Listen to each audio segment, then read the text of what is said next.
Sebetulnya yang dikhawatirkan dari naturalisasi adalah membunuh harapan. Bukan membunuh kompetisi, bukan membunuh harapan. Harapan anak-anak muda kita yang kalau bicara bakat tersebar di mana-mana. Nah itu konteksnya nanti football development. Gitu loh. Sekarang tadi Andro sempat singgung soal pertandingan semalam. Apakah karena nggak ada Rafael Strijk? Oke. Itu pernyataan yang berbahaya. Secara analisis pertandingan itu mungkin oke. Ada plus minus nggak ada Rafael Strijk. Tapi ketika pertandingan itu katakanlah salah satu faktor utamanya kita di depan karena nggak ada Rafael Strijk, itu bahaya. Karena apa?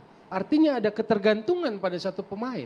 Padahal Rafael Strijk baru bikin gol di Korea. Betul. Ke gawang. A few moments later. Nah, jadi inilah kondisi yang terjadi dengan kita saat ini. Pemain kita nggak ada, kita cari pemain. Sementara tuntutan kita, timnas kita harus juara. Rakyat Indonesia tuh minta juara. Kalau kita benahi liganya, butuh 6 tahun, bos. Kalau lu mau semifinal kayak Olimpiade sekarang, butuh 6 tahun lagi baru mau. Dan mustahil dengan menggunakan hanya Indonesia saja. Sebentar, belum selesai, saya nggak mau kesana Rinya. Artinya, mau nggak mau, kita cari nih pemain-pemain dari seluruh Indonesia, dikumpulkan, nggak cukup. Karena kita butuh 150 pemain. Pak Eri lihat, nggak cukup nih 150 pemain. Di mana nyarinya?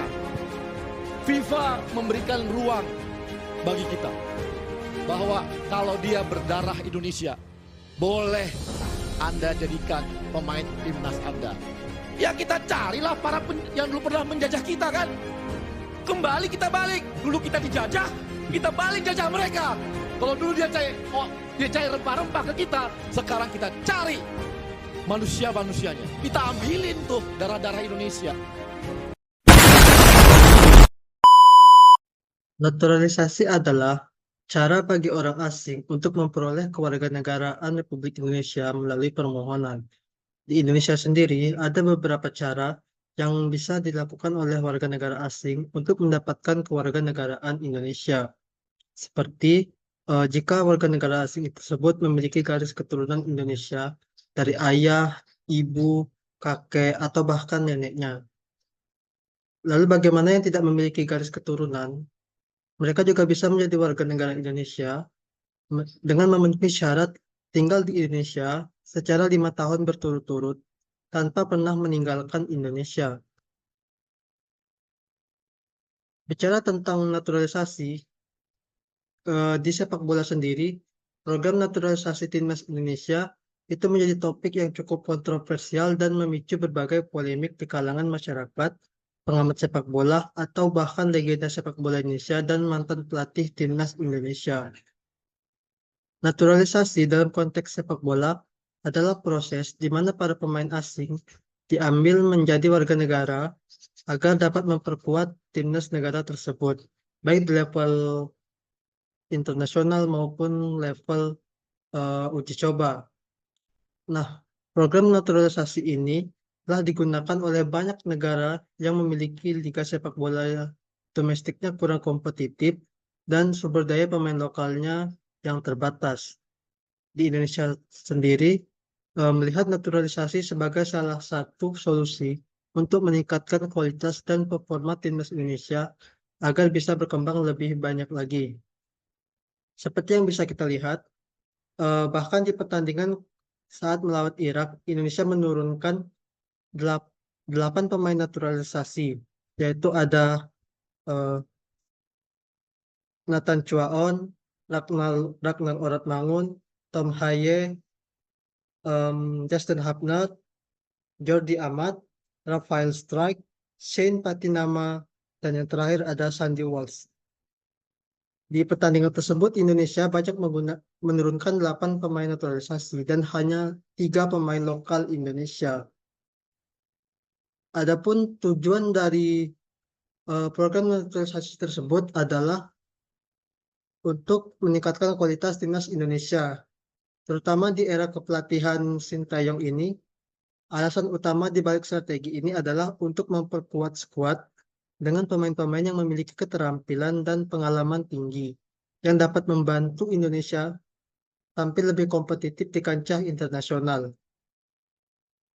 Selain itu, pelatih Indonesia Sintayong memiliki visi dan strategi yang spesifik yang memerlukan profil pemain tertentu. Dan pemain naturalisasi memungkinkan timnas Indonesia mendapatkan talenta yang sesuai dengan kebutuhan taktiknya. Proses ini bisa menjadi solusi jangka pendek sambil menunggu PSSI membangun sistem pembinaan usia dini yang lebih baik.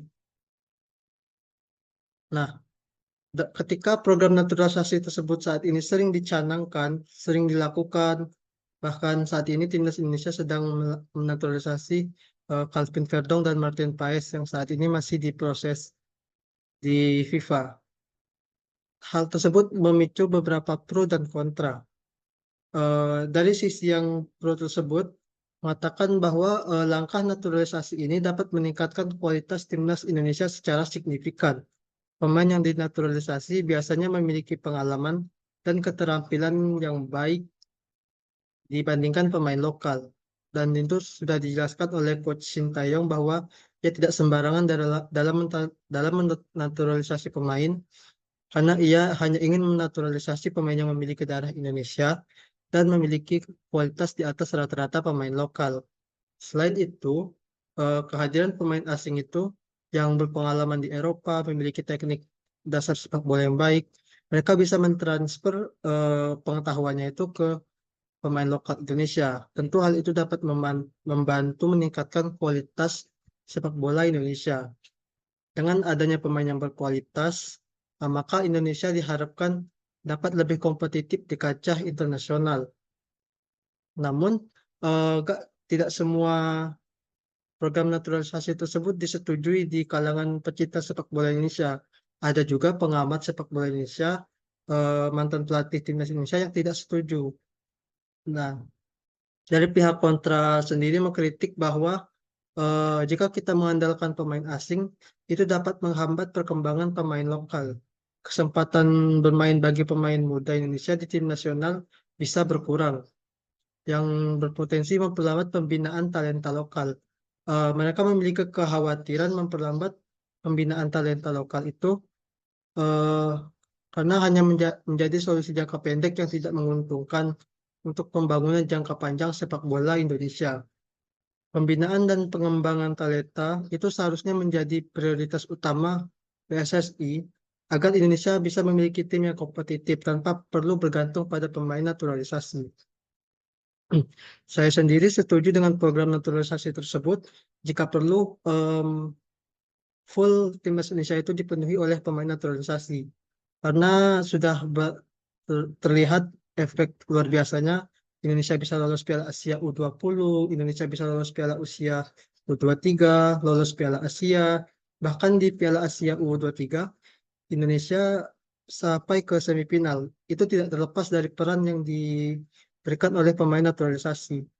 Ketua Umum PSSI sendiri yaitu Pak Erick Thohir mengatakan ia tidak akan berhenti melakukan naturalisasi dan memiliki target untuk mendapatkan 150 pemain diaspora atau pemain keturunan. Yang mana 150 pemain tersebut akan terbagi menjadi beberapa kelompok. Ada yang kelompok U17, U20, U23, dan kelompok senior.